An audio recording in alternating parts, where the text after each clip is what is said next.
Memang kalau lahirnya sebuah gagasan itu butuh istri, butuh anak. Di dalam bahasa sehari-hari aja kalau kita ngomong anak tangga, apakah tangga itu punya istri? Anak jalanan, apakah jalanan punya istri?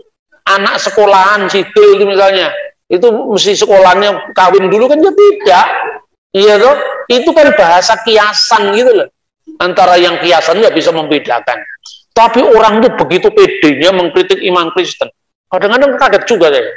Kok bisa ya ada orang seperti itu? Saya itu kalau tidak paham agama lain, saya tidak akan komentar. Karena jangan-jangan saya salah. Ketika saya tanya kepada teman saya yang Hindu, ya saya tidak mengomentari agama Hindu, kecuali saya tanya kepada ahlinya agama Hindu.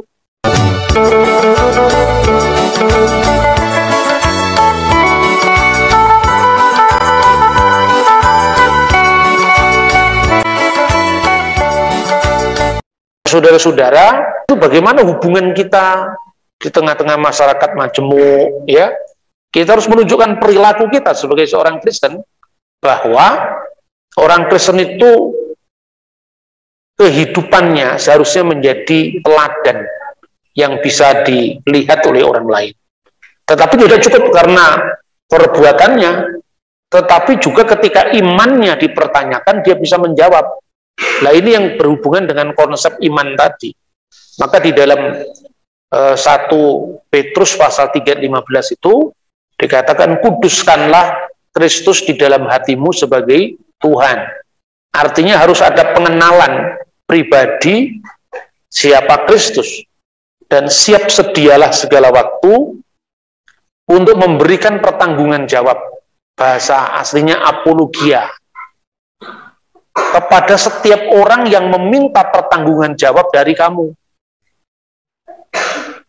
Tentang apa? Tentang pengharapan yang ada padamu. Tetapi haruslah dengan lemah lembut dan hormat, dan dengan hati nurani yang murni, agar orang yang memfitnah kamu karena hidupmu yang saleh di dalam Kristus menjadi malu karena fitnahan mereka itu. Maka sejak berdirinya gereja tahun 33 Masehi, sampai kemudian gereja itu berkembang di luar Yerusalem, ya, karena gereja itu pertama kali kan berdiri di Yerusalem saat terjadinya pencurahan Roh Kudus, lalu berkembang ke wilayah bukan Israel. Kisah Rasul pasal 11 ayat 26 itu di Antioquia. Antioquia itu sekarang Syria. Kemudian baru ke Roma, setelah ke Roma ke Alexandria, dan akhirnya ke seluruh dunia sampai sekarang. Jadi kekristenan itu sejak pertama kali mempertanggungjawabkan imannya ketika imannya itu dipersoalkan. Satu contoh ya, ada seorang penulis gereja, apologet ya, apologet seorang pembela iman, namanya Justinus Martir. Dia menulis sekitar tahun 140 Masehi. Dalam bukunya 2 jilid, judulnya adalah Apologia. Dia seorang ahli filsafat dulunya. Tetapi kemudian ketika iman Kristen itu diserang oleh filsafat Yunani, kemudian dia belajar dan akhirnya malah dia bertobat menjadi seorang Kristen dan mempertanggungjawabkan imannya ketika imannya dipersoalkan orang lain. Tetapi harus dengan lemah lembut dan hormat dan respek. Perbedaan ini tidak apa-apa. Cuman kalau perbedaan jangan kemudian kita larut. Kita ini contohnya ya di masyarakat majemuk. Kehidupan kita orang Kristen itu adalah kehidupan yang sesungguhnya adalah kesaksian. Kita ini sehari-hari saja, Anda misalnya keluar dari rumah kita, di sekolah kita, itu kan bertemu dengan orang-orang yang berbeda-beda, baik iman, apalagi kalau Anda sudah keluar dari desa ini desa Kristen ya. Misalnya Anda kuliah di luar kota, tentu teman-teman kita kan tidak semuanya Kristiani. Lah kadang-kadang orang itu nanya-nanya itu tidak harus benci, tidak. Ada yang ingin tahu, tetapi ada juga yang memang mencoba untuk mengacaukan iman kita. Misalnya contoh ya, misalnya beberapa tahun lalu itu ada seorang pengkhotbah terkenal India yang di Malaysia dia dicekal. Namanya adalah Zakir Naik. Orang ini terkenal sekali. Lalu dalam ceramah-ceramahnya itu selalu mengundang pemuda-pemuda Kristen, suruh duduk di VVIP di depan. ditanya, tunjukkanlah di dalam Alkitab di mana Yesus pernah mengatakan, akulah Allah, sembahlah aku. Ada nggak? Tidak ada, berarti Yesus bukan Allah, gitu kan? Kira-kira kalau ada ditanya gitu, jawabanmu apa?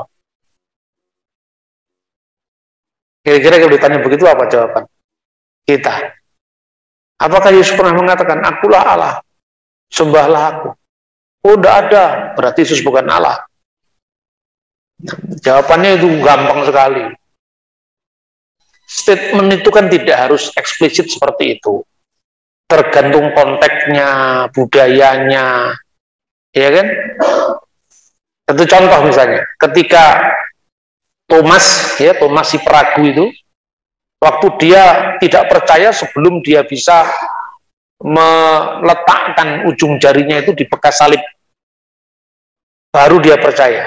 Lalu Yesus menampakkan diri kepada Thomas, itu disuruh meletakkan tangannya di bekas pakunya itu. Lalu apa ungkapan Thomas? My Lord and my God. Ho kurios mau ke ho theos mau. Ya Tuhan dan Allahku. Apakah Yesus menolak untuk disebut Tuhan dan Allah? Tidak. Jadi itu konteks. Pertama, orang Yahudi, saudara-saudara, sampai hari ini, jangankan menyebut Allah itu, nggak boleh. Orang Yahudi menyebut nama Tuhan dengan sembarangan kan tidak boleh. Kalau ada ungkapan di dalam Alkitab itu, yang biasanya di Alkitab bahasa Indonesia, ditulis dengan huruf besar semua. Tuhan, T-U-H-A-N. Itu aslinya huruf Y-H-W-H. Yod-He-Vav-He.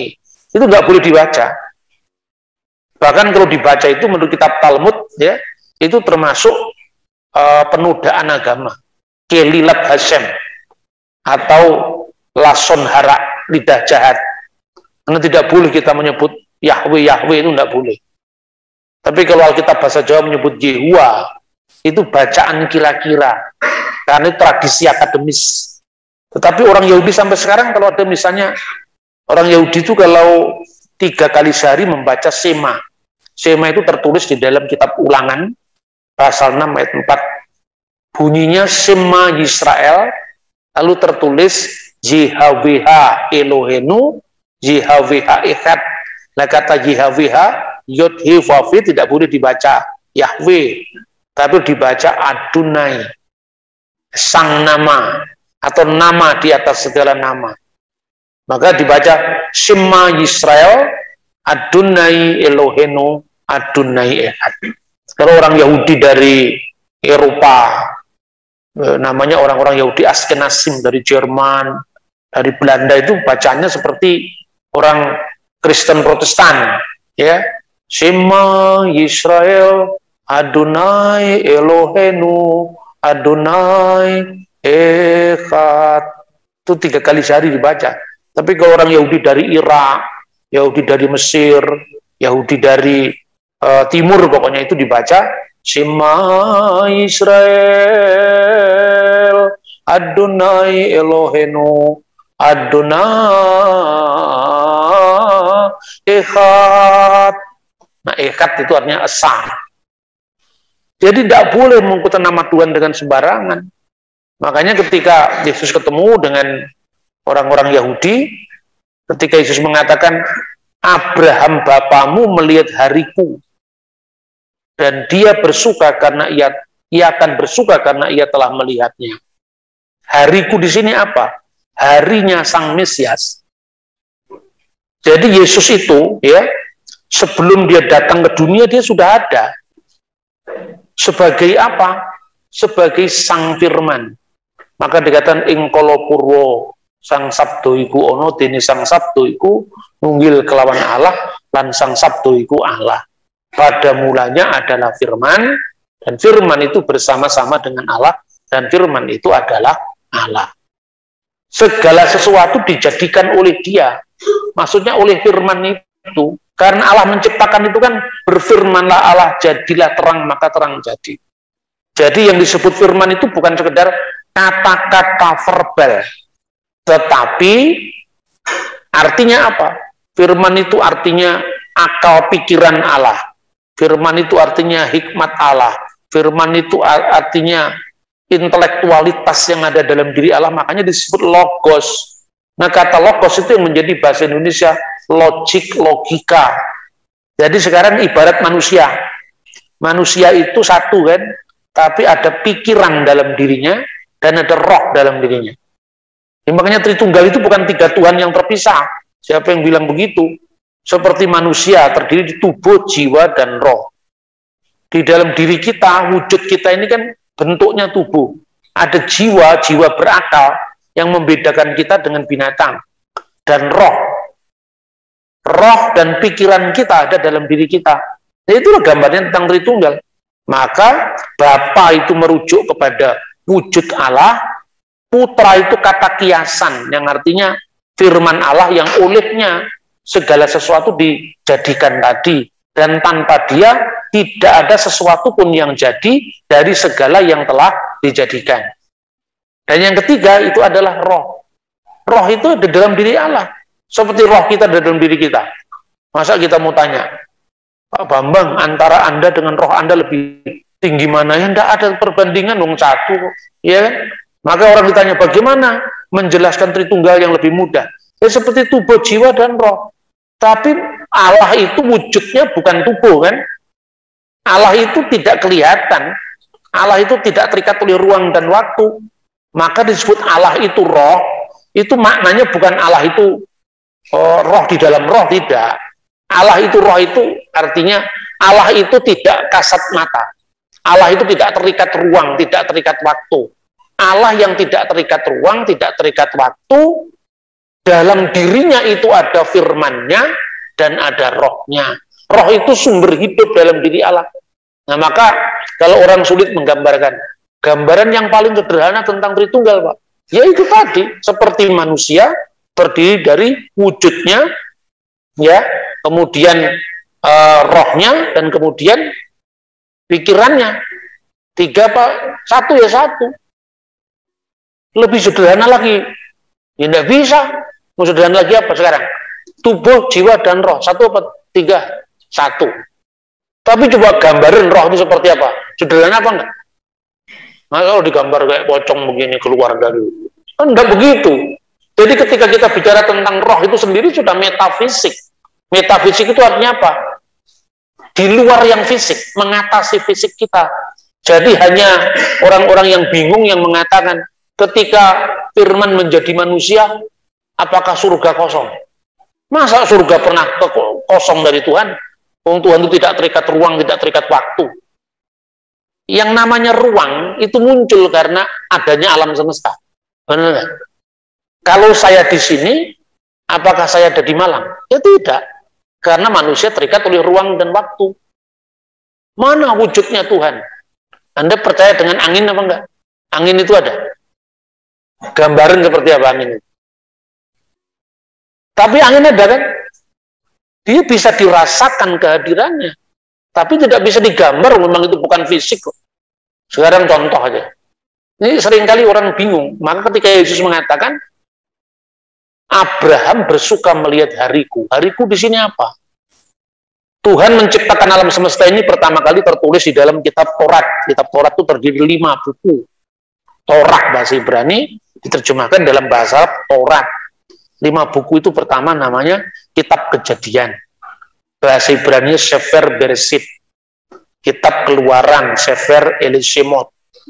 Wayikra, Bamidbar, dan Elehadivarim.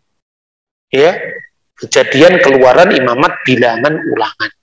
Begitu kamu membaca halaman pertama, bunyinya apa? Pada mulanya Allah menciptakan langit dan bumi.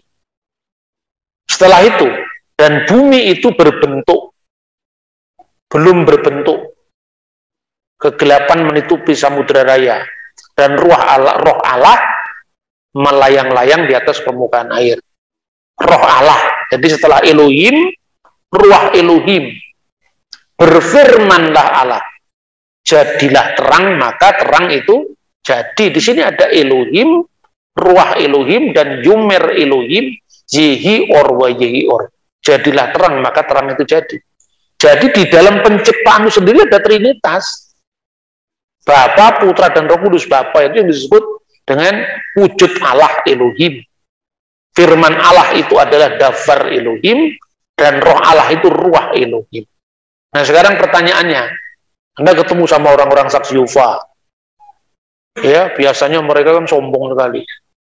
Orang biasanya ditanya itu, Yesus itu Tuhan apa Allah? Kalau Yesus itu Tuhan, is oke Pak. Kalau Allah itu ya nggak masuk akal katanya. Kamu mesti jawab, bukan Allah itu nggak masuk akal kalau disebut Allah itu tuh nggak masuk di akalmu. Karena kamu nggak pinter kalau kamu bisa membedakan satu Tuhan dengan satu bakpao, kamu bisa ngerti. Allah itu sesuatu yang metafisik. Bagaimana kamu bisa tunjukkan ruang dan waktu? Kayak misalnya orang Jawa menyebut Gusti Allah itu tan keno kinoyo ngopo, tan keno winiroso. Ngerti gak artinya? Tidak bisa terbayangkan seperti apa. Ini Tuhan itu mengatasi segala sesuatu, bertakhta di atas terang yang tak terhampiri. Itu kan? Kalau ini apa namanya gelas ini ya, ada di sini. Ketika saya tarik ke sini, mau saya minum, di sini kosong karena bendanya pindah ke sini. Ini ruang. Tapi kalau Tuhan apa terikat dengan ruang? Kalau misalnya Tuhan hadir di acara KKR atau di acara ibadah, berapa jumlahnya gereja-gereja di Indonesia? Wah, ribuan jumlahnya. Terus Tuhan sekarang sibuk di Papua, apa enggak? Ada di Segaran sekarang. Nah, yang seperti ini kan mesti clear. Tritunggal itu tidak bicara tentang ruang, waktu, jumlah. Lah orang ditanya aja, ini orang Kristen itu otaknya tidak jalan. Kenapa? 1 ditambah 1 ditambah 1 sama dengan berapa? 1 ditambah 1 sama dengan 3. Kenapa harus kamu tambah? Kenapa nggak dikalikan? Iya kan? Kalau 1 kali 1 kali 1 ada berapa? Ada 1. Karena Tuhan itu bukan soal penjumlahan. Berarti matematika itu sendiri nisbi, relatif. Ya kan? Nah ini loh, kadang-kadang orang nggak paham seperti itu. Maka orang tanya, pada mulanya adalah firman. Dan firman itu bersama-sama dengan Allah. Dan firman itu adalah Allah. Orangnya otaknya nggak sampai bingung. Karena firman digambarkan dengan benda. Kalau satu benda bersama dengan benda yang lain, benda ini beda dengan benda yang satunya. Kalau misalnya Yohanes bersama-sama dengan Markus, apakah Markus adalah Yohanes? Bukan. Karena Yohanes dan Markus itu terikat oleh ruang dan waktu. Kalau sekarang Yohanes ada di Sidoarjo, makan bakso atau tahu lontong, dia tidak bisa berada di Kediri dan makan misalnya tahu takwa gitu. Ngerti nggak? Karena manusia terikat oleh ruang dan waktu. Tapi kalau Tuhan tidak terikat oleh ruang dan waktu, maka kalau dikatakan Yohanes bersama Markus, apakah Yohanes adalah Markus? Ya jelas bukan lah, itu pastilah orang anak kecil juga ngerti kalau itu. Nah sekarang pertanyaannya, kalau firman bersama-sama dengan Allah, apakah firman adalah Allah? Saya jawab Allah. Lah kok bisa? Kalau Yohanes bersama Markus, Markus bukan Yohanes karena gundulnya Yohanes, gundulnya Markus, ndasmu itu kan terpisah satu sama lain. Bener nggak? Lu mikir kok nggak bisa cerdas? Mau bicara Tuhan kok bicara matematika, atau bicara Tuhan bicara fisik. Nanti kalau kamu masuk kuliah, atau ada yang sudah kuliah toh, kamu belajar yang namanya filsafat, pengantar ilmu filsafat. Gak usah jauh-jauh ngomong dulu. Disiplin orang berpikir itu yang pertama, manusia itu bisa mencapai tahap-tahap pemikiran. Yang pertama, itu namanya fisik. Jadi kalau Anda mikir Tuhan itu fisik, ketika Yesus disalib surga jadi kosong itu paling rendah pikiran kayak begitu. Ngerti nggak? Fisik itu apa? Kalau tidak ada bendanya, tidak bisa dihitung. Ini air mineral, ini air mineral, ini air mineral. Ada 3 air mineral. Ini fisik kelihatan. Nah setelah fisik, ada yang namanya matesis. Matesis itu kalkulatif, menghitung. 5 kali 5 sama dengan berapa? 25. Mana? 25-nya mana sekarang? Ada di mana 25? Di otak kita, bukan lagi bendanya yang kelihatan. Ya toh? 10 kali 1000 ada berapa? 10.000. Mana 10.000? Terus ada tulis 1, 0, 0, 0. Ya toh? Loh itu kan simbolnya 10.000. Apa itu 10.000 liter, apa 10.000 kubik, kan apa maksudnya di situ? Itu namanya matesis. Jadi tanpa ada bendanya pun ada di pikiran kita. Baru yang ketiga itu namanya metafisik. Meta itu dibalik, fisik itu yang kelihatan. Metafisik itulah misalnya bicara tentang Tuhan, cinta kasih, kerinduan. Anda misalnya mau naksir sama temanmu, ya toh? Kamu sudah kerja, sudah baik ya. Kalau belum kerja, nggak usah naksir-naksir lah. Boleh disimpan dalam hati, ya toh? Kalau sekarang sekolah dulu, nggak usah pacar-pacaran. Lirik-lirik boleh, tapi nggak boleh terlalu dekat. Nanti kalau nyetrum bahaya itu, ya kan? Nah sekarang, terus kemudian misalnya ada seorang pemuda ini mau ngelamar anaknya majelis gereja, misalnya, Pak, saya mau dengan putrinya Bapak karena saya sangat cinta sama putrinya Bapak. Betapa besar cinta saya. Terus orang tuanya bilang gini, coba kamu timbang dulu berapa kuintal cintamu terhadap anak saya. Hanya orang yang otaknya selirin yang mengatakan begitu. Karena cinta, kerinduan itu bukan sesuatu yang sifatnya fisik, apalagi Tuhan gitu loh. Nah makanya bicara tentang Tritunggal itu bukan bicara benda, bukan bicara hitungan 1, 2, 3 Pak Gendut naik kuda, bukan itu. Ya toh? Makanya ketika Yesus mengatakan baptiskanlah dalam nama Bapa, Putra dan Roh Kudus.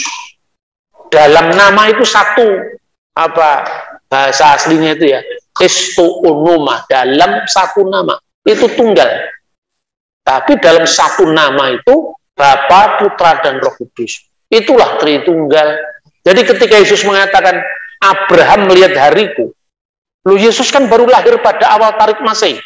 Bagaimana kok bisa mengatakan Abraham melihat hariku? Bukankah Abraham itu hidup 2000 tahun sebelum Yesus? Kan begitu kan? Nah itu harus lihat konteksnya. Di dalam kitab Kejadian pasal 12, ya, di situ Tuhan berjanji pada Abraham ketika Abraham dipanggil. Ada yang silakan dibaca Kejadian pasal 12 ayat 1 sampai dengan ayat 3, ya kan? Abraham disuruh meninggalkan tempat kelahirannya, meninggalkan rumah bapaknya, rumah ibunya, ke suatu tempat yang akan kutunjukkan kepada. Berarti Abraham belum tahu kemana itu, karena itu tindakan iman. Maka Abraham itu menjadi bapak orang beriman karena dia belum tahu alamatnya, disuruh pergi sama Tuhan, nurut kok. Terus Tuhan akan menjadikan dia, kamu akan menjadi bangsa yang besar, namamu akan masyhur. Nah, seumpama Abraham itu tidak nurut sama Tuhan, itu namanya akan tenggelam di telan kelam kabut kelupaan masa silam. Tidak ada orang mengenang Abraham.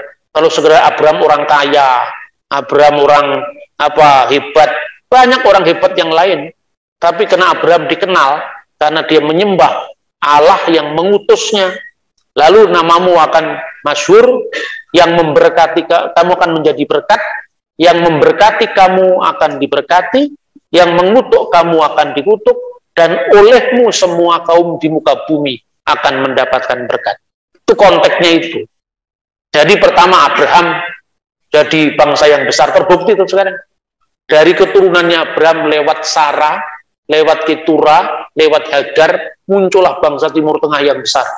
Orang Israel itu keturunannya dari Sarah, orang Arab itu keturunannya dari Hagar. Nah, orang Midian itu keturunannya dari Ketura. Midian itu di kaki gunung Sinai, sekarang ini di Mesir misalnya. Namamu akan masyhur. Abraham itu masyhur, karena membaca doa Yahudi selalu ada nama Abraham. Baruch atah Adonai Eloheinu melek ulam, terpujilah engkau ya Tuhan Allah sembahan kami, Raja yang kekal, Elohe Abraham, Elohe Yitzhak, Elohe Yakub. Allah yang disembah Abraham, Allah yang disembah Ishak, Allah yang disembah Yakub, makin Abraham, perisai Abraham. Anda membaca perjanjian baru, langsung ketemu kata-kata, inilah silsilah Yesus Kristus, anak Daud, anak Abraham. Kan terkenal ya? Anda lihat orang Islam sholat, ya, kama sholaita ala Sayyidina Ibrahim, wa ala ali Sayyidina Ibrahim, Nama Ibrahim juga muncul. Terkenal, kan Alkitab bener. Itu ribuan tahun loh dilestarikan namanya. Yang memberkati kamu akan diberkati, yang mengutuk kamu akan dikutuk, dan olehmu semua kaum di muka bumi akan mendapatkan berkat. Olehmu semua kaum di muka bumi akan mendapatkan berkat. Itu berkat yang namanya dari Sang Mesias, yaitu dari keturunan Abraham yang akan merealisasikan janji Tuhan yang paripurna melalui kedatangan Sang Mesias. Makanya itu disebut sebagai Yume Malka Mesiha dalam bahasa Aramaik, yang artinya hari-hari Sang Raja Mesias. Itulah yang oleh Yesus dikatakan, Abraham melihat hariku. Jadi hariku itu hari Kristus sebagai Sang Mesias yang sudah ada sebelum segala sesuatu ada. Maka saya katakan, orang saksi Yehova yang sulit memahami Yesus itu tidak praeksisten, artinya sudah ada sebelum kedatangannya ke dunia. Saya tanya, kamu lepaskan dulu pikiranmu Yesus dalam sosoknya sebagai manusia. Lalu kamu bayangkan, firman Allah yang kekal, yang menciptakan alam semesta. Itulah yang Injil katakan pada mulanya adalah firman. Terus saya tanya sekarang sama kamu, kamu pikirkan, Allah menciptakan alam semesta ini caranya bagaimana? Berfirman, Pak. Berfirmanlah Allah, jadilah terang, maka terang itu jadi. Sekarang saya tanya, Allah dengan firman Allah duluan mana adanya? Siapa bisa jawab? Allah dengan firman Allah duluan mana adanya? Duluan mana kira-kira? Duluan Allah. Berarti Allah sudah ada, firmannya belum ada. Berarti ketika Allah belum punya firman, Allah pernah tidak bisa menciptakan. Duluan mana sekarang? Duluan firman, firmannya siapa? Berarti sama-sama kekal. Iya toh? Tidak pernah Allah ada tanpa firmannya. Karena firman Allah selalu bersama-sama dengan Allah. Tidak ada yang awal, tidak ada yang akhir. Maka Yesus mengatakan, akulah Alfa Omega, Kang Murwani lan Kang Mungkasi, yang awal dan yang akhir. Allah itu selalu ada bersama firmannya dengan rohnya. Nah sekarang saya tanya, Allah dengan roh Allah lebih dulu mana adanya? Sama-sama. Sebab kalau lebih dulu Allah, ya berarti roh kan pernah tidak ada. Waktu rohnya Allah belum ada kan dia pernah almarhum berarti. Berarti Allah tidak mungkin tidak punya roh. Itulah Tritunggal gitu loh, gampangannya.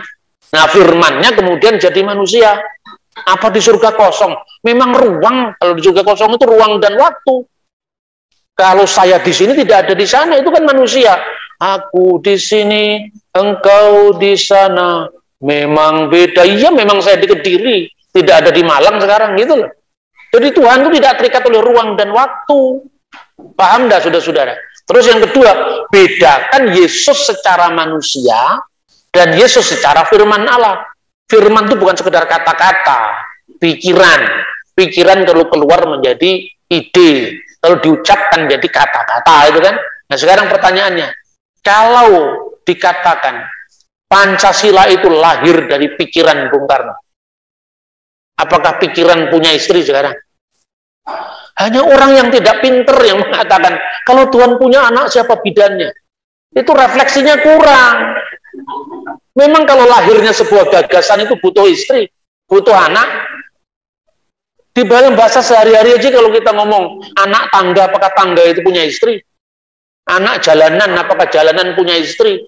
Anak sekolahan, sipil itu misalnya, itu mesti sekolahnya kawin dulu kan ya tidak. Iya toh? Itu kan bahasa kiasan gitu loh. Antara yang kiasan nggak bisa membedakan. Tapi orang itu begitu pedenya mengkritik iman Kristen. Kadang-kadang kaget juga saya. Kok bisa ya ada orang seperti itu? Saya itu kalau tidak paham agama lain, saya tidak akan komentar. Karena jangan-jangan saya salah. Ketika saya tanya kepada teman saya yang Hindu, ya saya tidak mengomentari agama Hindu, kecuali saya tanya kepada ahlinya agama Hindu. Dunia itu kan rusak kalau orang nyampuri urusan orang lain. Gitu loh. Nah, ketika Yesus mengatakan, Abraham bersuka melihat hariku itu hari Yesus sebagai Sang Firman. Yang sudah ada sebelum segala sesuatu ada, kemudian menjadi manusia. Ketika menjadi manusia, apakah surga itu kosong? Ya tidak pernah mengalami kekosongan. Contohnya gini, gampangannya ya, pikiran saya tulis jadi buku. Bisakah dikatakan buku itu adalah penjelmaan pikiran saya? Bisa nggak? Bisa tuh. Karena siapa yang membaca buku saya, dia memahami pikiran-pikiran saya. Tapi pertanyaannya, kertasnya saya apa bukan? Bukan, kertasnya bukan saya. Tapi kertas itu fungsinya tidak bisa dilepaskan dari saya. Kalau kertasnya terbakar, apakah pikiran saya habis? Habis apa enggak? Enggak. Tapi kira-kira saya tersinggung enggak kalau buku saya dibakar? Saya tersinggung. Hubungan saya dengan penjelmaan pikiran saya, itu hubungan yang sifatnya psikologis. Jadi ketika kamu menghancurkan buku saya, kamu menghina saya. Tetapi badan saya tidak ikut sakit karena kertas buku saya Anda lecehkan. Ketika firman menjadi manusia, benar-benar menjadi manusia, bukan setengah manusia. Ya, ketika firman menjadi manusia, firman itu telah menjadi manusia dan tinggal di antara kita. Ya, kehulokos saks egen itu dalam bahasa asli. Kalau diterjemahkan dalam Alkitab bahasa Arab, wal kalimatu sara jasadan. Dan firman itu telah menjadi jasad, menjadi daging. Wahalla bainana, dan diam di antara kita. Firman itu diam di antara kita. Dan kita telah melihatnya, yaitu kemuliaan yang diberikan kepadanya, penuh kasih karunia dan kebenaran dan seterusnya. Jadi artinya Kristus itu ketika menjadi manusia, sepenuhnya manusia. Berarti yang sepenuhnya manusia itu yang kelihatan itu, yang disalib itu, yang mati itu, seperti rusaknya kertas tadi loh. Tapi kan pikiran saya tidak ikut rusak. Begitu aja nggak ngerti. Kan gampang itu kan. Apanya yang sekarang tidak bisa dijawab oleh iman Kristen? Semua clear. Hanya kita mau apa enggak? Serius untuk memikirkan iman kita. Makanya namanya tadi apa? Ngopi. Ngoncei perilaku iman kita. Ya toh? Itu loh kira-kira saudara. Jadi dia yang dibunuh dalam keadaannya sebagai manusia. 1 Petrus pasal 3 ayat 18. Ya. Kemudian yang dalam keadaannya sebagai manusia dia telah mati, bahkan mati di kayu salib. Berarti yang mati itu kemanusiaannya. Terus orang mengatakan, Pak, Tuhan kok mati? Tuhan nggak bisa mati. Mana ada Tuhan mati? Kadang-kadang orang bingung. Tuhan Yesus, terus Yesus mati, berarti Tuhan mati. Sekarang kamu ganti kata Tuhan jadi Gusti. Gusti Yesus itu aneh apa enggak? Anehnya di mana sekarang? Kalau Gusti Patih sampun tinimbalan dening Gusti, aneh apa enggak? Itu hanya problem bahasa Indonesia. Kalau Anda mengatakan dalam bahasa Inggris misalnya Lord Andrew misalnya meninggal. Lord itu artinya kan Tuan, sekaligus Tuan segala Tuan. Maka kalau dalam bahasa Jawa Gusti Pangeran Diponegoro Sido wonten ing Manado. Aneh apa enggak? Wong Gusti itu gelar.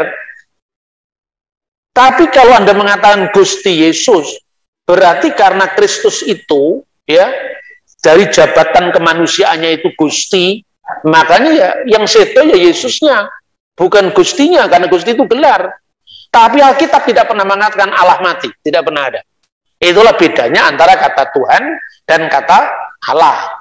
Nah, bahasa Indonesia kita tidak punya kata yang double, begitu maknanya tidak punya. Bahasa Inggris punya Lord. Lord itu bisa Lord Charles, bisa Lord God. Bahasa Ibrani, bahasa Latin, semua punya. Adonai bisa berarti Tuhan, bisa berarti Tuhan. Kurios bisa berarti Tuhan, bisa berarti Tuhan. Gusti bisa berarti Tuhan, bisa berarti Tuhan. Tapi kalau Tuhan bahasa Indonesia, itu baru kira-kira abad 19 berubah makna.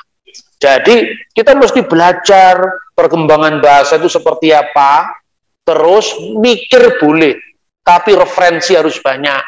Ya, saya kalau ada orang Kristen kemudian sedikit aja disinggung imannya bingung. Orang kok bingungan? Bu ya tanya, referensinya banyak. Kalau kamu nanya jangan langsung percaya. Jangan gampang percaya, dicek and recheck dulu. Ya, jadi itu. Dan terakhir, sekarang ini kan era informasi, revolusi industri keempat ini sekarang ini. Jadi apa yang sekarang tidak bisa kita saksikan?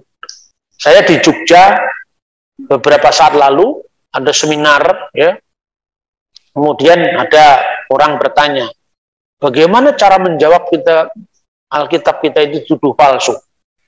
Itu ada beberapa orang kan biasanya selalu bawa HP kan. Ya gampang. Kok gampang? Bapak kok selalu ngomongnya gampang? Ya memang gampang kok. Kenapa kamu persulit sendiri? Coba sekarang buka Google gitu, tanya gitu. Tulis www.libiblepapyri.com. Tik. Lalu di situ muncul naskah-naskah kuno Alkitab P46. Itu tulis surat-surat rasuli, khususnya Rasul Paulus. Rasul Paulus itu secara historis meninggal di Roma tahun 67 Masehi. Rasul Petrus meninggal tahun 64 Masehi. Hasil uji karbon surat-surat perjanjian baru yang ditulisnya itu dari tahun 85. Hanya ada jarak 18 tahun. Itu naskahnya sekarang disimpan di Bibliotheca Bodmeriana Swiss. Kalau dulu ya kira-kira tahun 97 itu saya harus ke Swiss, karena saya ini orang gampang tidak percaya tuh. Saya itu nggak gampang percaya gitu. Ah masa bener. Saya punya relasi, punya rezeki, lalu saya datang ke Switzerland, saya lihat bener, oh iya ternyata ada memang. Kalau sekarang Anda nggak perlu ke Swiss. Anda cukup buka Google itu ketemu sekarang. Per halaman dari perjanjian baru. Kurang apa sekarang ini? Jadi kalau generasi saya sekarang ini, Anda tidak lebih pintar dari saya, Anda salah. Dosa Anda. Karena malas mikir. Fasilitas ada. Orang kalau mau pergi ke Swiss, harus nabung berapa tahun Anda harus pergi ke sana. Nah sekarang Anda cuma punya pulsa 100.000 bisa keliling dunia kok. Iya toh? Di situ ada naskah yang namanya papirus. Papirus itu bahan kertas kuno yang biasanya dibuat di Mesir dulu. Banyak di Sungai Nil ini. Jadi seperti pohon tebu itu ya panjang-panjang, lalu dikuliti. Kulitnya itu kemudian yang dijadikan bahan untuk bikin tas. Makanya Musa itu dilarung di Sungai Nil, itu bukan dari daun pandan. Daun pandan ya rusak karena orang Indonesia tidak punya pohon papirus, diterjemahkan yang lebih dekat daun pandan. Itu daun papirus aslinya. Ya tengahnya itu ya setelah dikuliti itu kemudian itu digilas dengan roda besi. Nah itu sudah mengandung lem dalam diri papirus itu, lalu ditata begini, digilas itu jadi kertas, dimasukkan ke air untuk seminggu, untuk 2 minggu, lalu ditarik lagi. Itu Anda masukkan ke air lagi tidak bisa rusak. Itulah yang kertas bisa tahan ribuan tahun. Dari bahan itulah dulu Alkitab kita sebelum ditemukan kodek. Kodek itu Alkitab berjilid itu abad ke-4. Papirus-papirus ini sekarang tersimpan. Ada yang tersimpan di London, ya. Namanya itu adalah namanya John Ryland Library di Inggris. Itu isinya Injil Yohanes. Rasul Yohanes meninggal tahun 96 di Efesus. Injilnya ditemukan tahun 115 dan 120. Hanya ada jarak 18 tahun dan 24 tahun. Nah, terus yang nuduh palsu itu dasarnya apa kan gitu kan? Kan mudah sekali. Ada teman anak-anak SMA undang saya di Pekanbaru, di Balikpapan beberapa tahun lalu. Tanya, Pak, bagaimana membuktikannya? Terus saya tunjukkan ini. Nih, naskah ini. Bisa baca nggak? Nggak bisa baca, Pak. Kamu cari apa? Parakletos. Parakletos itu artinya terpuji, Pak. Terpuji itu artinya Ahmad atau Muhammad. Teori dari mana itu parakletos Muhammad itu? Ini dia terpengaruh Zakir Naik. Kalau Zakir benar kamu ikuti. Tapi kalau salah kamu cross check. Gimana cara cross checknya? Punya HP nggak kamu? Punya. Buka sekarang. P66. Itu tadi di www.libiblepapyri. Nanti ketemu P66, itu per halaman mulai pasal 1, 2, 3, 4, itu ada kodenya di samping. Ketika muncul itu kamu cari ini. Pasal 14 ayat 26, pasal 15 ayat 26. Hode parakletos tu penefmatu agion. Hupemsei hupater entu unumati, so dan seterusnya. Kamu bisa baca? Nggak bisa, Pak. Kamu pernah belajar rumus kimia, rumus fisika?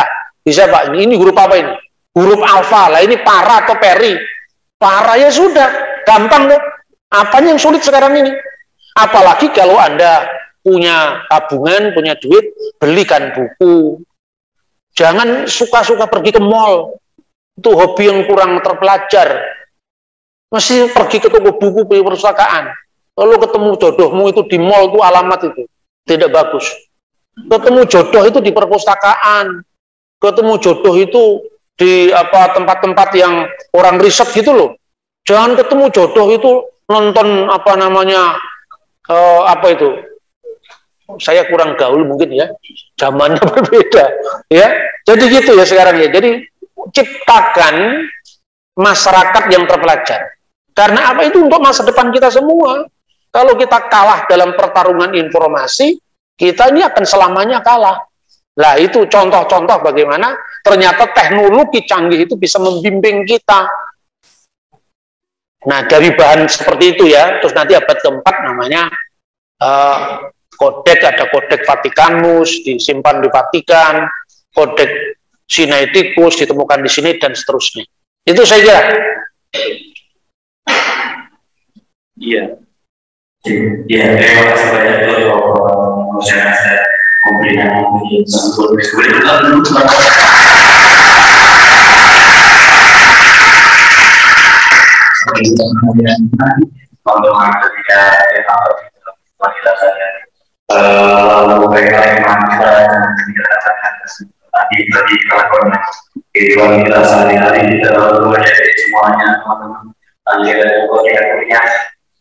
siap-siap pertanyaan-pertanyaan tinggi dari teman-teman kita. Mau pegang jelas awal gitu. Dan menurut saya juga penting selain biasa tapi juga yang rupa dan juga bisa kita mengerti yang mudah dari kita sendiri ada fisik, metafisik dan juga metafisik. Kalau metafisik kalau ada generasi dan ada satu pertanyaan yang terpintas dalam pikiran saya itu berarti matahari. Itu maksud metafisik apa? Matahari. Ketika kau muda lalu merasakan patah dan rasa sakit hati, apakah orang juga masuk dalam metafisik? Psikologis itu. Oh, psikologis. Ya, teman-teman berarti kan patah hati dan berkelanjutan. Ketika saya semua masih dalam fisik, belum masuk dalam metafisik. Jadi kalau tadi jangan lama-lama. Ya, kalau semua yang masuk dalam dunia ini kalian dulu bagi teman-teman semua. Namun sebelum teman-teman semua ada Q&A yang sudah masuk dalam insan yang saya bacakan dengan dijawab oleh beberapa. Ada beberapa awal. Yang pertama pelajaran dari Manipur.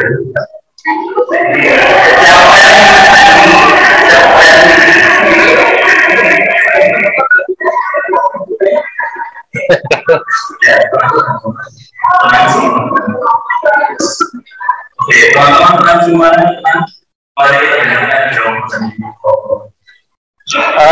pacaran beda iman boleh nggak? Boleh setelah Anda ikut kursus saya lulus.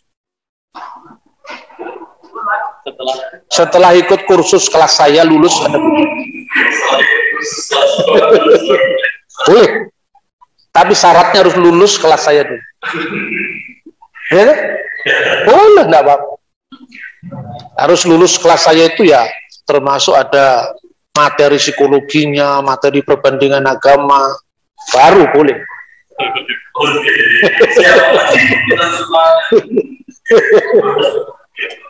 Yang kedua, ini ada pertanyaan. Apakah Tuhan Yesus ketika masih muda pernah berbuat jahil? Siapa yang tanya? Ya gini, memang ya Alkitab kan mengatakan kalau semuanya itu ditulis maka dunia itu tidak cukup ya. Kan ditulis dalam Injil Yohanes seperti itu. Tapi Yesus itu orang Yahudi kan. Secara manusia kan dia orang Yahudi. Setelah genap waktunya, Galatia pasal 4 ayat 4, Allah telah mengutus anaknya yang lahir dari seorang perempuan dan taat pada hukum Taurat.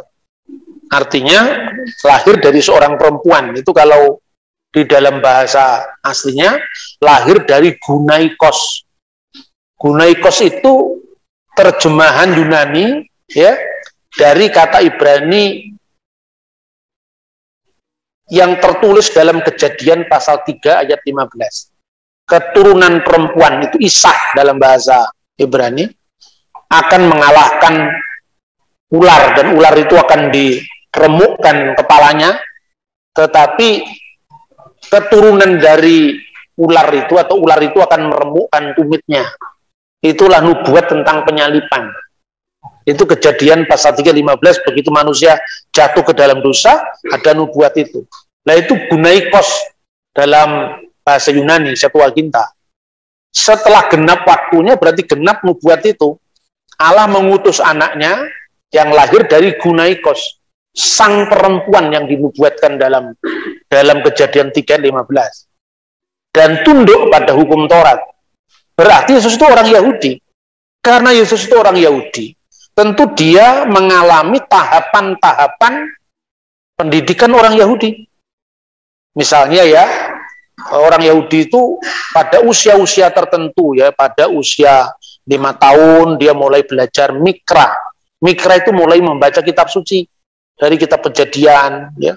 Misalnya hurufnya itu alef, bet, gimel dan seterusnya.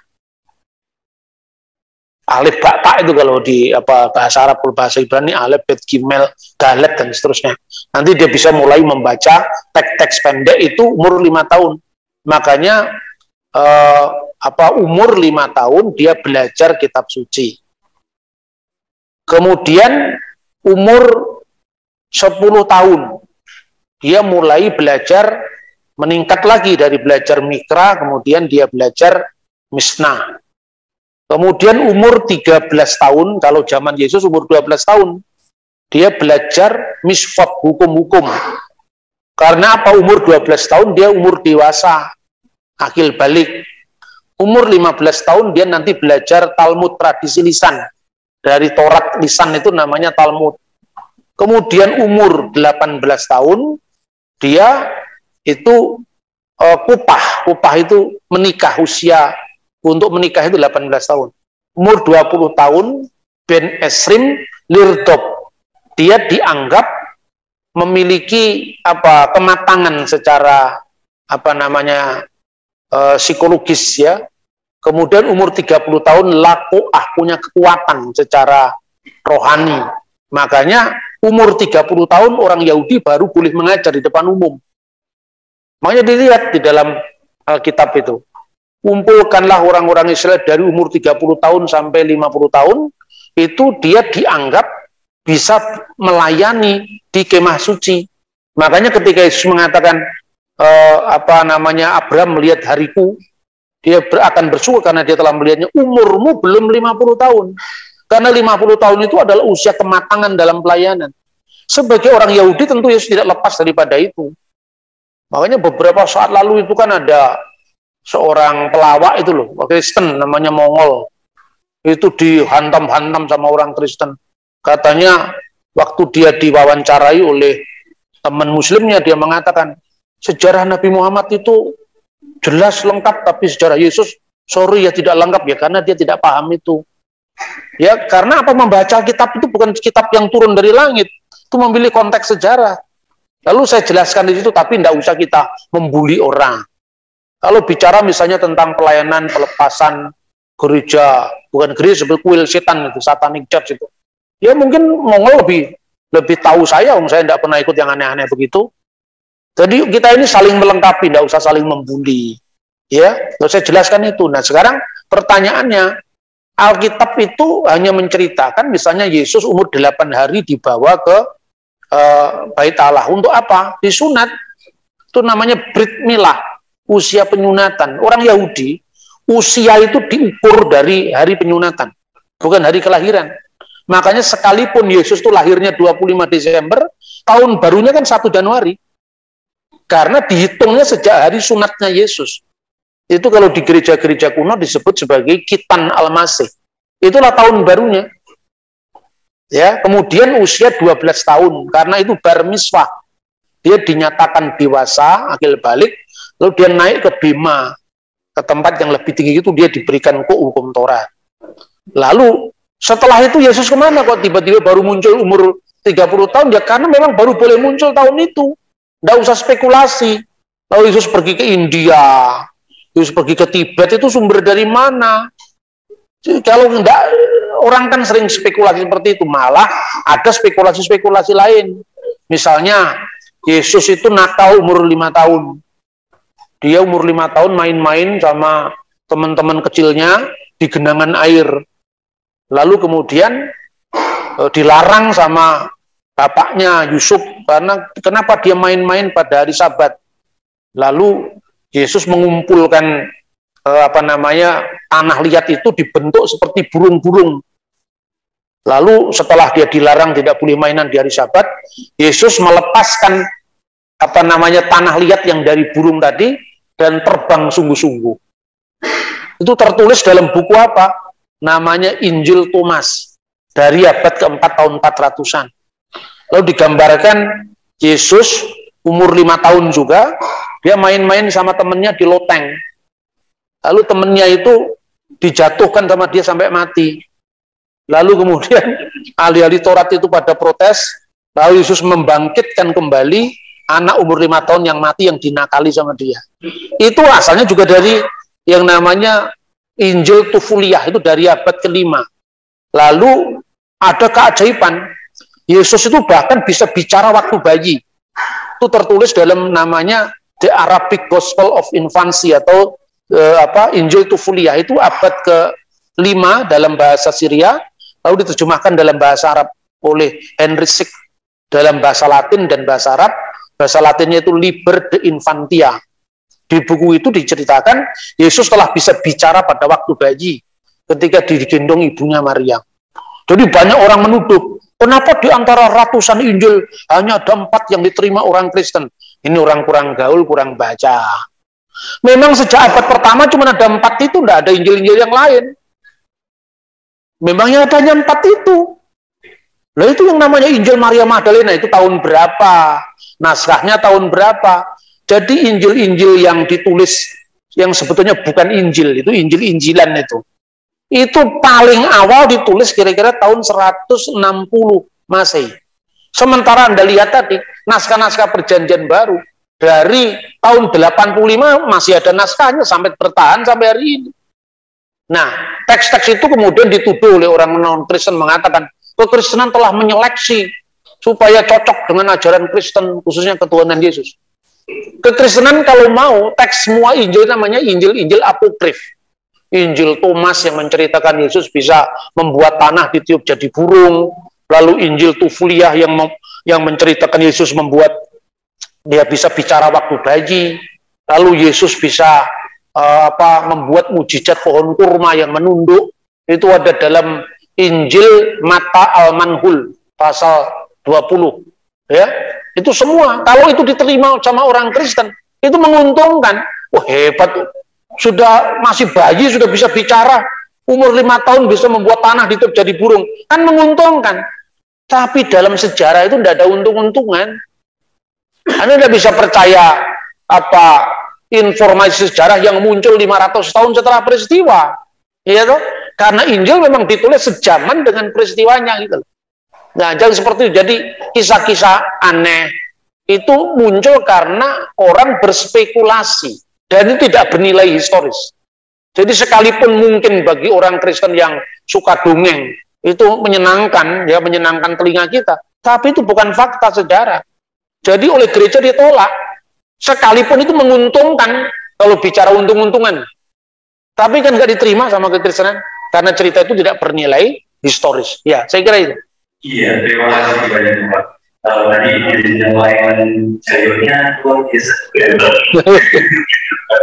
Iya, dari pertanyaan saya akan untuk teman-teman dahulu, teman-teman sudah tidak sabar bertanya. Kita buka pertanyaan. 2, 3 pertanyaan dulu. Ada yang bertanya? Kita masuk sesi Q&A. Ada yang bertanya? Tidak ada. Tidak ada sama sekali. Ayo, jangan mau bertanya. Tidak ada. Kalau tidak ada, saya ini. Boleh Pak, saya bertanya. Oh iya, ya. Terima kasih. Saya akan berbicara. Ya, oh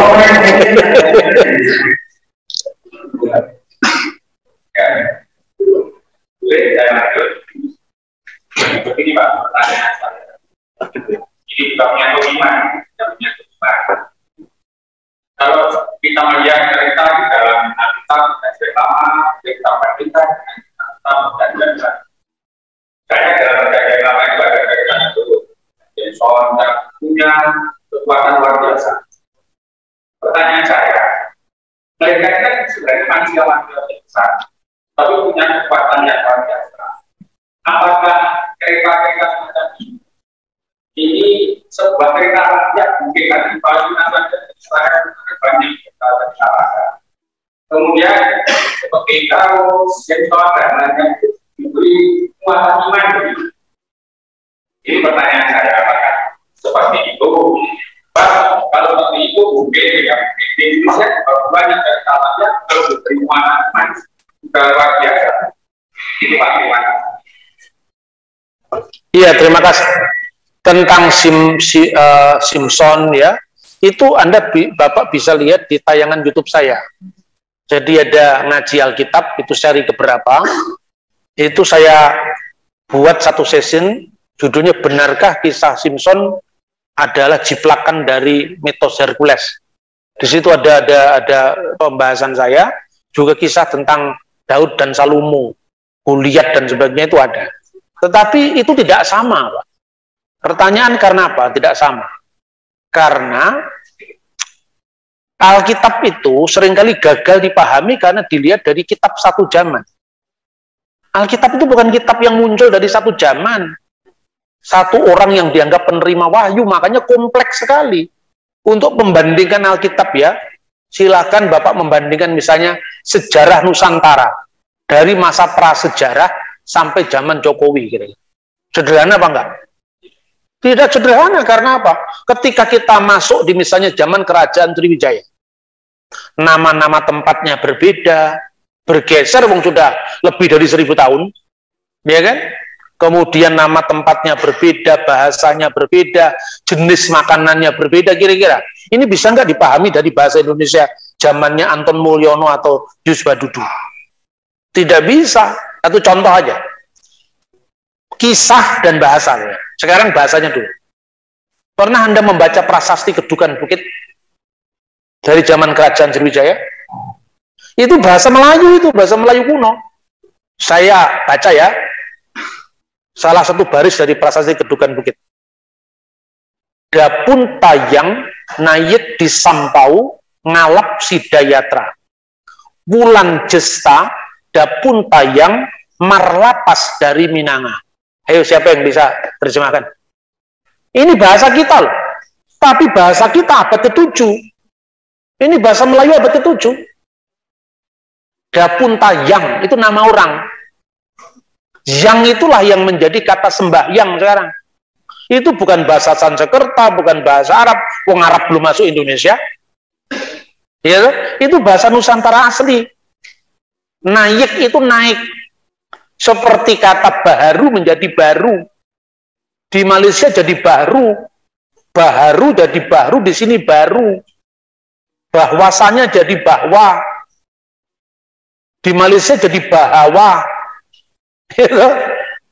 Malaysia, Indonesia, Brunei kan beda-beda, padahal warisannya sama. Berbeda, di sini di Malaysia berbeza. Ini 1000 tahun lebih bahasanya sudah berubah. Bulan, naik di sampau, sampau itu sampan. Ngalap itu nggak ada dalam bahasa Indonesia sekarang. Adanya dalam bahasa Jawa. Ngalap barokai Kiai Hasyim Asy'ari misalnya. Ngalap itu mengejar. Ngalap berkah Pak Yai, ngalap berkahnya Bapak Kiai. Bahasa Jawa. Sidayatra, bahasa Sanskerta yang masuk dalam bahasa Indonesia. Bulan jesta, belum ada bulan Januari, Februari, Maret. Itu sejak zaman Belanda muncul kata itu, Portugis. Bulan jesta, bulan bahasa Sanskerta. Dapun tayang Marlapas, meninggalkan Marlapas itu. Dari Minanga, dari Minang. Bahasanya itu sudah berubah. Itu 1000 tahun yang lalu loh. Nah itu baru soal bahasa. Kedua, soal situasi masyarakatnya. Situasi masyarakat sekarang ketika Anda percaya dengan cerita ketoprak atau cerita ludruk, ya, Sogol, Pendekar Sumur Gumuling misalnya, Anda cari di prasasti ada nggak gereja? Karena itu cerita rakyat. Tapi kalau Anda mau mencari bukti tentang prasasti kedudukan bukit, itu bukan cerita rakyat, karena ada prasastinya. Jadi saya bandingkan dengan Alkitab sekarang. Zaman Abraham kira-kira bahasa yang dipakai bahasa apa? Bahasa Ibrani belum terbentuk. Bahasa Ibrani itu sudah zaman cucunya Abraham, Yakub itu. Zaman Abraham itu bahasanya dari Mesopotamia. Makanya ada prasastinya itu. Jadi Alkitab itu bukan sekedar keyakinan wahyu yang dipercaya kemudian kalau dikritik marah, bukan hanya itu. Akulah Tuhan. Dengan namaku Tuhan aku belum menyatakannya. Tapi dia menyatakan kepada Abraham, Ishak, Yakub dengan Allah yang Maha Kuasa di kitab Keluaran pasal 6. Itu bahasa aslinya Anoki El Shaddai. El Shaddai itu diterjemahkan Allah yang Maha Kuasa. Itu terbukti dari prasasti-prasasti huruf paku dari Mesopotamia yang sejaman dengan Abraham, Ilu Sadu, yang artinya Tuhan yang Maha Dahsyat. Diibranikan jadi El Shaddai. Itu proses bahasa dan prasastinya ada. Satu contoh lagi misalnya. Anda mengenal kebebasan beragama. Undang-undangnya pertama atau katakanlah itu dokumennya pertama itu berasal dari abad ke-5 sebelum Masehi. Ini saya ceritakan bahwa Alkitab itu sejarah, bukan sekedar cerita rakyat. Dongengi kantil nyolong timun, sing penting ojo nyolongan itu kan. Itu baik, tapi itu kan bukan sejarah. Wong kantil nyatanya tidak bisa speak in English. Benar nggak? Tapi kalau ini sejarah, satu contoh ya. Anda mengenal yang namanya Kores Agung dalam Alkitab. Diceritakan dalam Yesaya pasal 45. Kores Agung itu adalah, dulu mungkin dianggap, oh ini cerita-cerita yang mungkin tidak bernilai historis. Tapi, saudara-saudara, sejak abad pertama Masehi, seorang sejarawan Yahudi yang bernama Flavius Josephus, dalam bukunya yang berjudul Sejarah Kuno Bangsa Yahudi, dia mengatakan, Kores Agung itu pernah mendengar nubuat Nabi Yesaya. Kores Agung itu raja Persia yang menaklukkan Babel dari rajanya yang bernama Nabonidus. Nabonidus itu penggantinya Nebukadnezar. Lalu setelah Nabonidus itu dikalahkan, dia menerbitkan dokumen kebebasan beragama yang membebaskan orang Yahudi keluar dari pembuangan Babel, kembali ke Yerusalem, membangun bait Allah kembali. Lalu bagaimana Josephus dari abad pertama bisa dipercaya? Wong itu kejadiannya 400 tahun yang lalu, sebelum Josephus. Ternyata, Anda bisa membaca buku-buku sejarah yang sejaman. Misalnya Herodotus. Herodotus mengatakan, Kambises percaya dengan ramalan orang Mesir. Kambises itu anaknya Kores tadi. Begitu juga, di mana tidak masuk akalnya kalau Kores Agung itu membaca kitab Nabi Yesaya. Itu satu. Kedua, tahun 1879 ditemukan yang namanya prasasti Slinder Kores Agung. Dalam prasasti itulah terbit gagasan pertama yang disebut gagasan kebebasan, jaminan kebebasan beragama. Dan Anda tahu yang namanya Thomas Jefferson itu membaca buku tentang Kores Agung ini. Itulah yang melahirkan Universal Declaration of Human Rights nantinya tahun 1948. Tapi sebelumnya lahir yang namanya Declaration of Independence of America. Itu lahir dari piagam hak asasi pertama di dunia ini yang dibenarkan oleh Yesaya pasal 45 ayat 1. Jadi ini bukan dongeng, ini sejarah. Anda lihat satu persatu. Dari mana Thomas Jefferson bisa mengetahui itu? Dari buku seorang prajurit Athena, ya. Dia nulis buku, judulnya buku itu adalah Hieropedia. Jadi sekarang ada ensiklopedia, Wikipedia. Itu abad keempat sebelum Masehi sudah ada buku namanya Hieropedia. Siropede itu ditulis oleh seorang prajurit Roma yang mengagumi gagasan kebebasan beragama dari Kores Agung. Dari buku itu yang dibaca Thomas Jefferson, bapaknya bangsa Amerika itu. Dari situ lahirlah piagam HAM, hak asasi manusia. Dari situ lahirlah kebebasan beragama sekarang ini. Dan siapa teks suci yang pertama membenarkan Kores Agung? Yesaya 45 ayat 1. Itu bukti. Itu contoh lagi misalnya. Anda membaca teks yang namanya Bileam bin Beor. Itu ditemukan prasastinya di Yordan. Dan jelas sekali bahwa kisah-kisah kitab suci itu bukan sekedar kisah kesaktian yang diberikan stempel normatif ya, bukan sekedar itu. Jadi misalnya ya, Anda lihat sekarang ketika Laban ketemu dengan Yakub, itu kan asal usulnya dari Mesopotamia, sekarang itu Irak sekarang. Yakub ini mengingini putrinya Laban yang namanya Rahel. Tetapi itu belum boleh menurut adat orang Mesopotamia saat itu. Dia harus dapat dulu Lea. Maka ketika sampai di tendanya, di kemahnya, dia baru tahu ternyata itu bukan Rahel yang dicintainya. Ternyata kakaknya. Pertanyaannya, kenapa Yakub tidak tahu kalau itu bukan Rahel tapi Lea? Karena memakai hijab. Jadi hijab pertama kali itu bukan zaman Islam, itu budaya Hammurabi, kira-kira tahun 1700 sebelum Masehi. Dan itu terekam dalam kitab suci. Makanya dikatakan kenapa Yakub tidak tahu kalau itu Rahel tapi Lea, karena tertutup. Ketika dibuka cadarnya ini, oh lah kok kakaknya bukan adiknya. Makanya dalam perkawinan orang Yahudi sekarang ada yang namanya tradisi bedeken. Jadi penyingkapan kerudung itu asalnya dari Yahudi dari Mesopotamia. Setelah Yakub protes, Yakub mengatakan, itu tidak lazim di sini. Berarti apa? Budayanya Laban di Mesopotamia beda dengan budayanya Yakub di Israel. Lalu ketika membuat suatu perjanjian, Laban menamainya Yegar Sehaduta. Yakub menamainya Galet. Itu dalam Alkitab ada itu. Kenapa Galet? Galet itu bahasa Ibrani. Artinya timbunan batu. Sementara Laban menamakan Yegar Sehaduta, yang artinya batu syahadat, batu kesaksian. Dari bahasanya kelihatan, ini bahasa Aram, ini bahasa Ibrani. Mirip dengan saya kasih contoh tadi, tentang prasasti Kedukan Bukit tadi. Di mana ada kitab suci yang sehistoris ini sekarang? Saya tanya kepada Anda. Biasanya kalau ngomong kitab suci kan, ini firman Tuhan, yang disampaikan oleh Nabi, ini hanya itu kan. Di mana kitab suci yang bisa dikupas secara historis seperti ini? Sampai piagam HAM yang tadi saya ceritakan pun itu dibenarkan oleh Tuhan dalam Yesaya pasal 45 ayat 1. Dan menurut Josephus memang yang namanya Kores Agung membaca nubuat Nabi Yesaya. Runutan kisahnya, argumentasi, sejarahnya, bahasanya, semua ketemu. Jadi sekarang contoh, ketika Yakub di tanah Mesir, istrinya namanya siapa? Yusuf di tanah Mesir.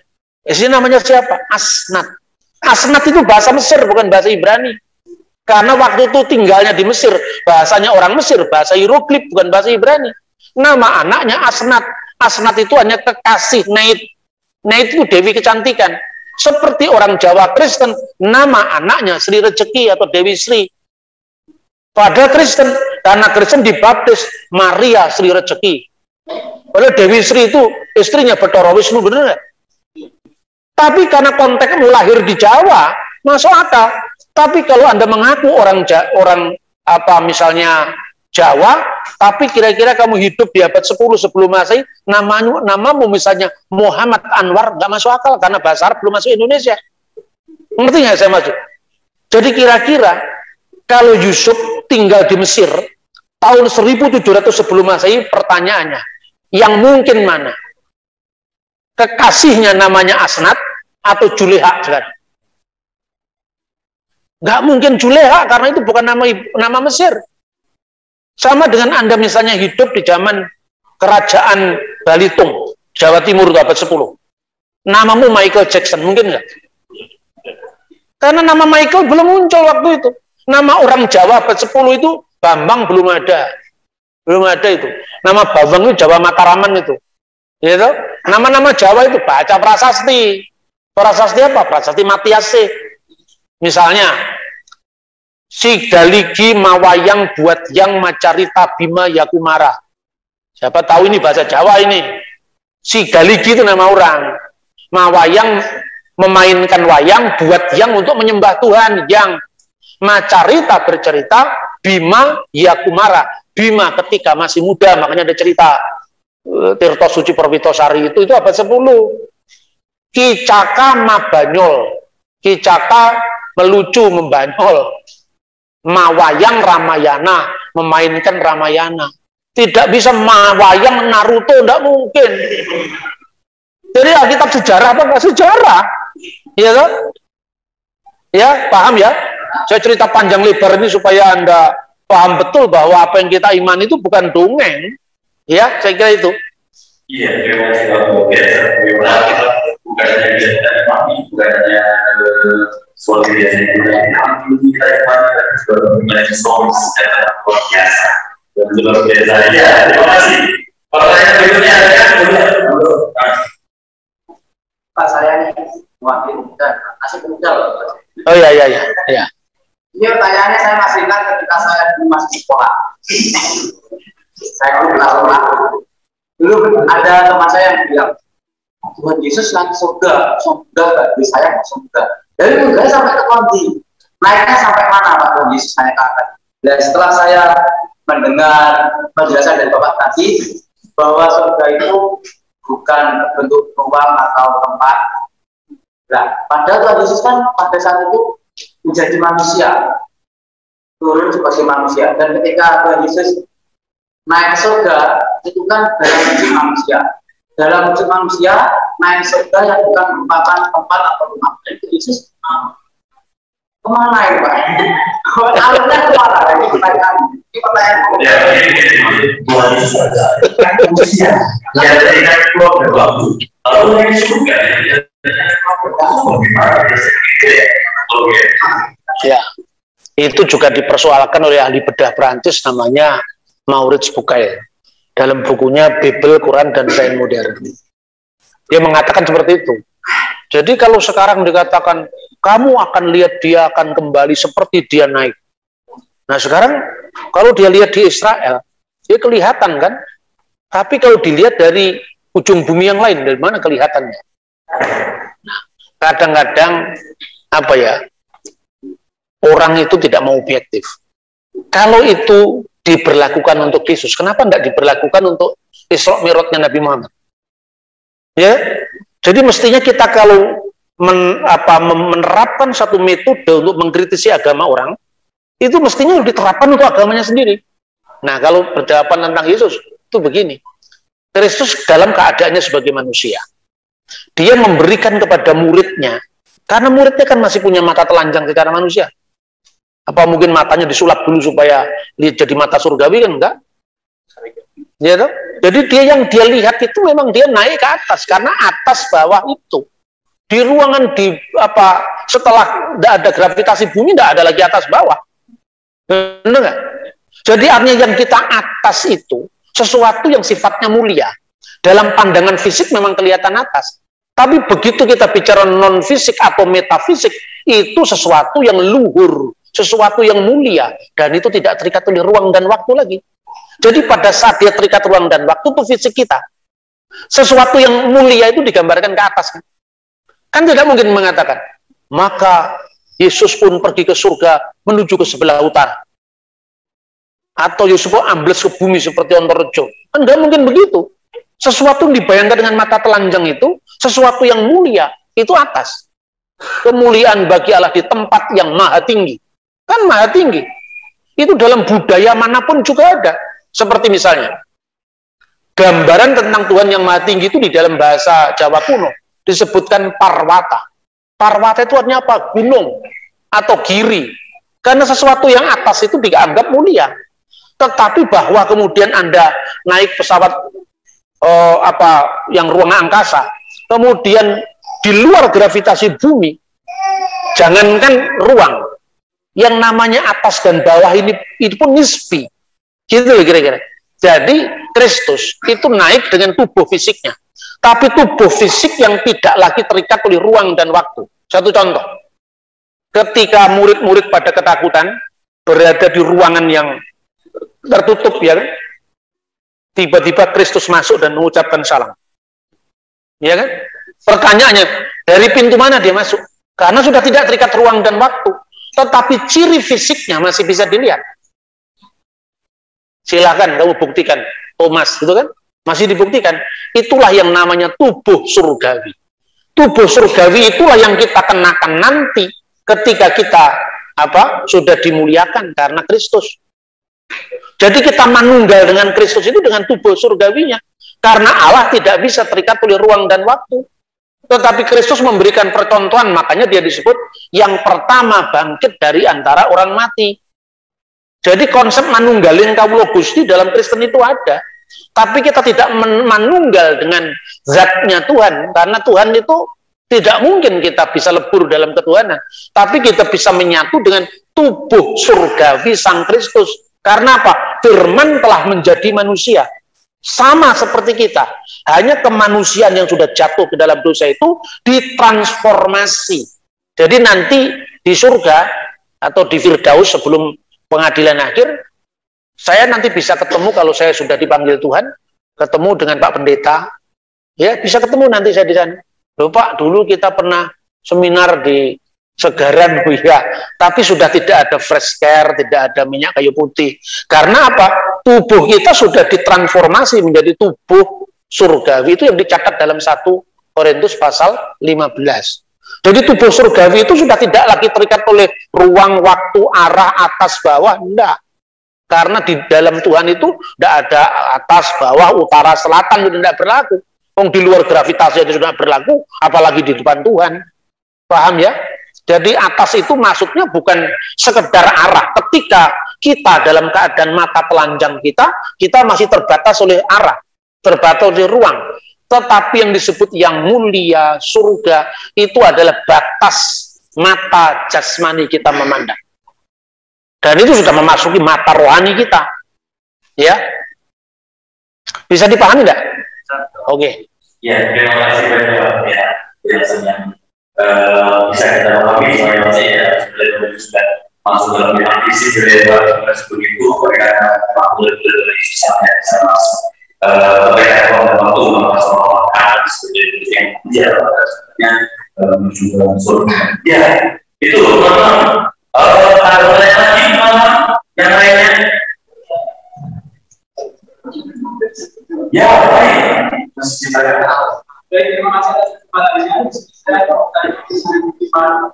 kaitannya dengan guru atau yang dimana mata bagi yang apa itu? Pertanyaannya kaitan dengan guru atau mata bagi. Oke. Ya intinya begini ya, di balik alam yang kelihatan ini ada alam yang tidak kelihatan. Tetapi parameternya apa? Kalau orang indigo itu yang dilihat itu si A atau si B, itu jaminannya apa? Karena itu sudah di wilayah pembuktian, bukan wilayah pembuktian, itu subjektif.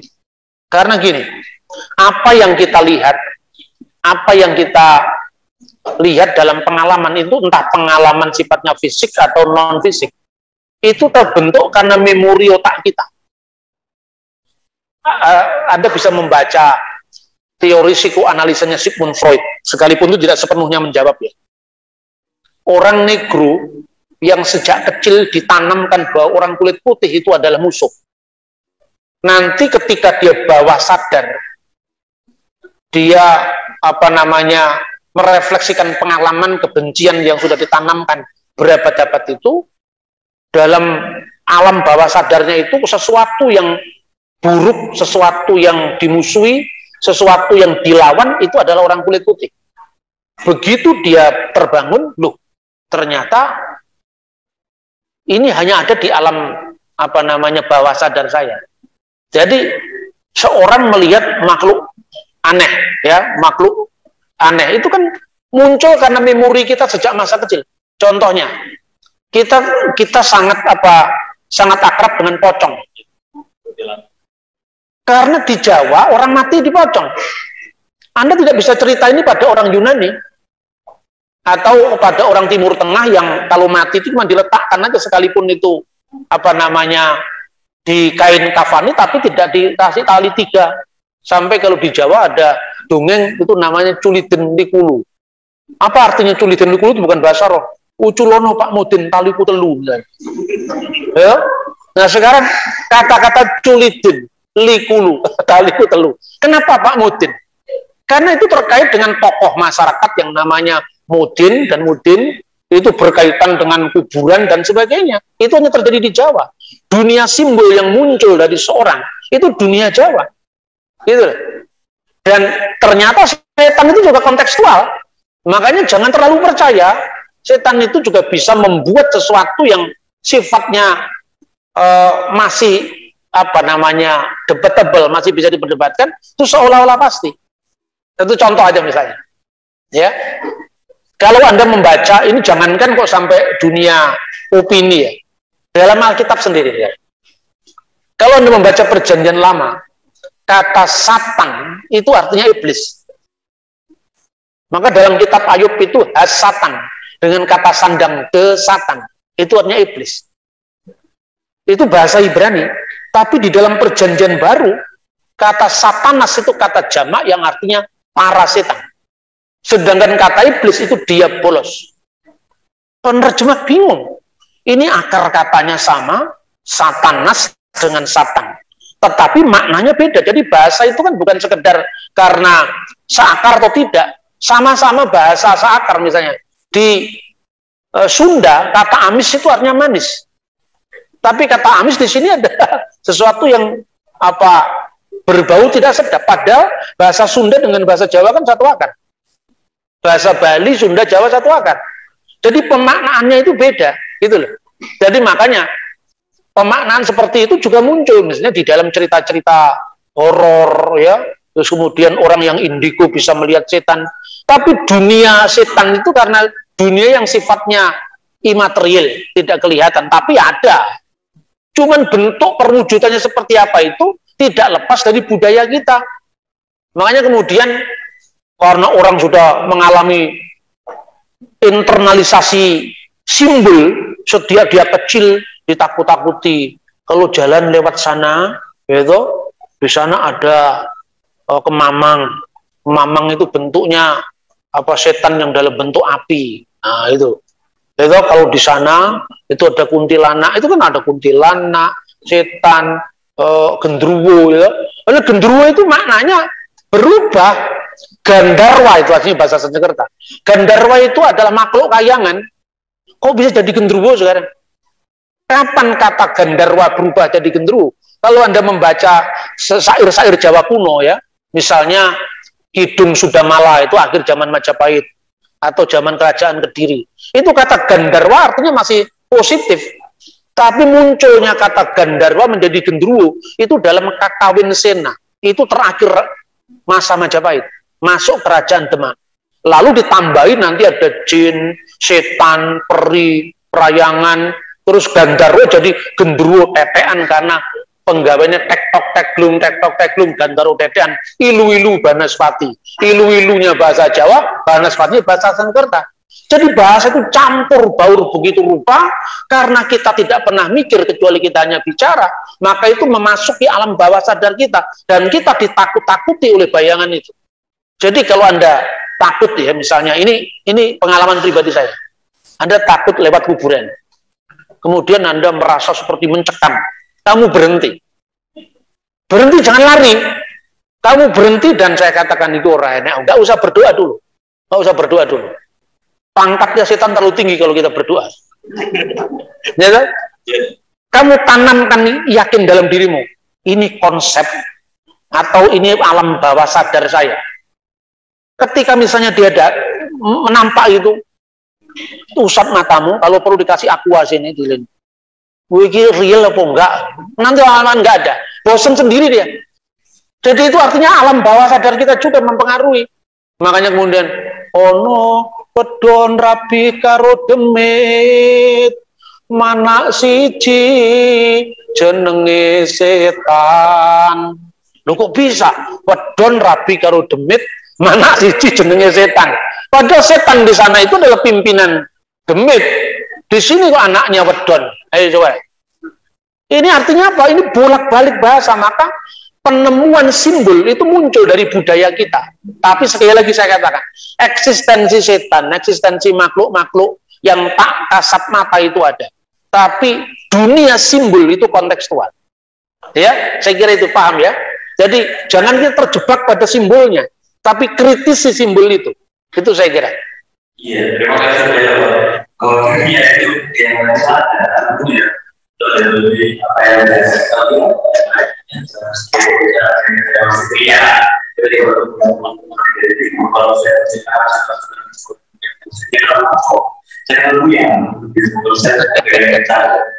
ini bisa terkembang kembali ya kami bisa lalu kita sama-sama belajar bahwa saya berbeda dan kita menggunakan spiritual juga ada sebuah biasa yang kita lakukan ya terima kasih karena waktu besok malam saya berasa yang terakhir langsung ya boleh lah dari Pak gini Pak, mungkin tadi kan sudah banyak penjelasan.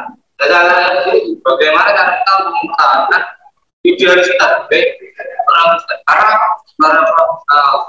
bagi saya orang muda pasti banyak sekali, entah itu yang namanya duduk, entah itu yang namanya rezeki, itu kan pasti berbenturan. Kemarin waktu saya bekerja juga, karena saya sudah lama menggunakan peribadatan.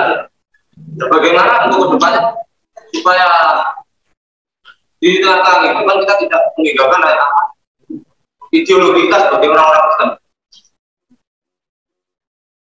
Sudah. Iya itu ya, karena gini, kita harus membangun komitmen yang terus-menerus dengan Tuhan yang kita imani itu. Kalau kita sudah satu, artinya selalu istilahnya itu pengenalan pribadi, membentuk satu hubungan yang dekat sama Tuhan, karib dengan Tuhan, saya kira segala sesuatu itu tidak akan mengena ke kita. Sebab gini, ukurannya gini, sesuatu yang sifatnya rohani itu kan abadi. Soal harta benda itu kan sifatnya nisbi sekali. Dulu saya usia masih sekitar 30 tahun, 35 tahun itu, idealisme saya itu tinggi sekali. Saya itu kan pecinta buku-buku, ya, koleksi-koleksi itu kalau saya keluar negeri, dimanapun saya selalu saya cari buku. Ketika kemudian saya menikah, uang saya tidak cukup untuk saya membuat rumah yang sesuai dengan standar yang saya inginkan. Lalu teman saya ini mempengaruhi saya untuk saya hidup seperti orang kebanyakan. Saya bilang, Mas, kamu punya tabungan berapa? Segini. Kamu jual aja itu tanahmu itu, belikan rumah yang lebih biasa di tempat ini. Memang masuk akal, tapi pikiran saya, yang saya butuhkan itu sebetulnya kan hidup saya itu sederhana loh, saudara. Saya itu tidak pernah aneh-aneh itu. Ya, saya itu hidup sederhana. Makan sehari-hari sederhana, keluarga saya sederhana. Tapi yang saya pikir, ini kalau rumah saya tipe 54, buku saya ditaruh di mana? Lah antara kebutuhan idealis, realistis dengan idealisme itu bertabrakan. Idealisme saya bukan saya punya lebih dari satu mobil, baju saya bermerek loh. Saya itu malah punya pandangan kepada saya. Ini baju yang tidak ada mereknya saya pakai, nanti orang ikut pakai. Jadi kamu harus mempengaruhi orang, jangan dipengaruhi orang. Ngerti ya? Kenapa kita mau dipengaruhi orang? Ini baju yang nggak ada mereknya itu, saya pakai nanti orang ikut-ikut pakai. Itu baru kamu bisa mempengaruhi orang. Tapi kalau kamu dipengaruhi orang, berarti kamu tunduk pada pasar yang diciptakan orang. Nah, kekuatan jiwa itu harus ada. Saya sampaikan, akhirnya apa? Keyakinan saya kepada Tuhan, sekalipun itu juga artinya dalam hidup itu ya ada keringnya juga adalah. Saya berdoa cuma begini, Tuhan, untuk ukuran hidup saya sehari-hari sudah terlalu cukup saya. Rumah, anak saya cuma 2, ya ini sudah terlalu cukup. Tapi buku saya ditaruh di mana? Orang luar tidak bisa paham apa yang saya sampaikan. Karena apa? Ini buku saya itu dijual harganya lebih mahal di rumah saya. Coba saya datang di tempat loak buku di Tel Aviv, saya beli buku. Itu mungkin harganya kalau bisa dinilai dengan barang antik ya mahal sekali. Karena apa? Itu naskah foto setiap halaman dari Dead Sea Scroll, naskah gulungan laut mati. Itu isinya Alkitab yang usianya lebih dari 2000 tahun. Orang paham nggak kalau itu barang berharga? Bagi saya itu lebih berharga daripada rumah mewah. Karena kalau rumah mewah itu orang bisa semua bisa beli. Tapi untuk mendapatkan benda ini orang tahu dari mana? Anda tahu, Tuhan menjawab idealisme saya. Karena apa? Ya saya tidak minta apa-apa, saya cuma minta apa? Buku-buku saya ditaruh di mana? Lebih dari 20 tahun saya mengumpulkan ini. Dan nanti kalau saya sudah engkau panggil, saya mati. Bagaimana saya mensosialisasikan buku ini? Kalaupun saya sakit sampai sekarang ini, saya baru operasi, doa saya cuma satu. Tuhan, kapan saja Tuhan panggil saya siap. Tetapi buku yang sudah saya beli dari berbagai macam koleksi kuno, ketika Tuhan panggil saya belum menerjemahkan, belum membuat tayangan minimal YouTube. Lalu apa mungkin generasi setelah saya tahu kalau buku ini penting? Misalnya, Prasasti Silinder Koes Agung yang saya ceritakan. Kalau itu tidak saya muncul dalam ngaji Alkitab, itu bacaan saya kira-kira sudah 15 tahun yang lalu. Tapi karena ada target bahwa saya sekarang membaca kitab Esra, baru bacaan itu muncul kembali. Saya punya koleksi ensiklopedi arkeologi Holy Land sampai pada penemuan terakhir, termasuk dibacanya kembali kitab Ester yang dulunya ketimbun itu anggur selama 2000 tahun. Setelah sekarang ini naskah itu di foto negatif ya, ultraviolet itu, sekarang ternyata kitab Ester yang ditemukan. Nah, yang seperti ini di kalangan sekolah-sekolah teologi atau seminari pun tidak semua orang berminat seperti itu.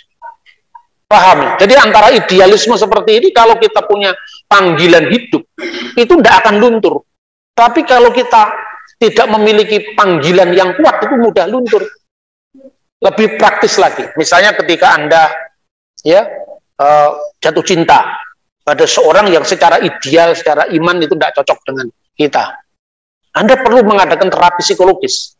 Orang itu jangan terlalu banyak begini, tapi harus begini. Tahu nggak maksud saya? Begini itu afeksi yang jalan. Kalau Anda sudah terikat dengan afeksi, Anda akan gagal. Karena manusia utuh itu manusia yang bisa menyeimbangkan aspek rasio dengan rasa. Kalau orang mengalami seperti itu kan, waduh saya sehari tidak pernah bisa melupakan dia, wajahnya selalu terbayang. Berapa lama kamu kenal dia? Saya tanya. Ya kira-kira 1 bulan ini. Masa 1 bulan memorinya bisa mengalahkan memori pada orang tuamu yang mulai membina kamu dari kecil? Coba, otaknya dipakai, otaknya dipakai, otaknya dipakai. Kurangi begini, perbanyak begini. Itu. Jadi manusia yang menyeimbangkan antara aspek rasa dan rasio. Terus kemudian kalau kamu terbayang-bayang wajah orang yang kamu cintai pada belum tentu cocok dengan kamu bandingkan perbanyak gambar gadis-gadis cantik itu, atau cowok-cowok ganteng itu, kamu print, kemudian dipasang satu-satu.